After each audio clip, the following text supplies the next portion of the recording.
হাজাৰ হাজাৰ লোক আহিছে, তাৰে 200 জন তেওঁলোকে বিভিন্ন দলত আছিল, কিছুমান BPFত আছিল, কিছুমান BJPত আছিল। তেওঁলোকে আজি সংখ্যালঘু সম্প্ৰদায়ৰ পৰা যোগদান কৰিছে।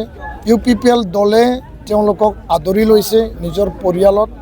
আৰু মই যিহেতু এই সমষ্টিৰ প্ৰাৰ্থী হিচাপে প্ৰতিদ্বন্দ্বিতা কৰিছোঁ, যিখিনি ওদালগুৰি বিধানসভা সমষ্টিত অন্তৰ্গত সংখ্যালঘু ৰাইজ, তেওঁলোকৰ দুৰ্দশা, তেওঁলোকৰ সমস্যা, অভাৱ অভিযোগ, ৰাস্তা ঘাট নিৰ্মাণ কৰা, বিভিন্ন সমস্যা অধিকাৰৰ কথা, আৰু যিখিনিয়ে জইন হৈছে আৰু আমাৰ দলত থকা সকলোৰ প্ৰতি মোৰ দায়িত্ব কৰ্তৃত্ব থাকিব যে মই তেওঁলোকৰ কাৰণে কাম কৰিম, আমাৰ ৰাইজৰ কাৰণে কাম কৰিম, এই সংখ্যালঘু ৰাইজৰ কাৰণে কাম কৰিম। এই অঞ্চলত ৰাস্তা নিৰ্মাণ কৰিব লাগিব।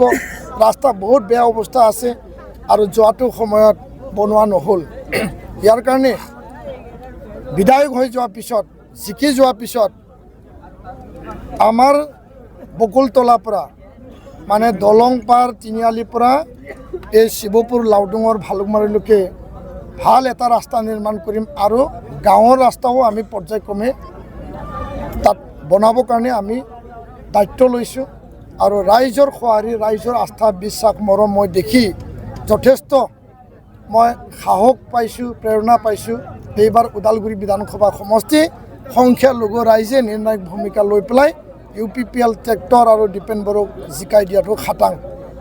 এইটো আমি দৃঢ় বিশ্বাসী। ধন্যবাদ।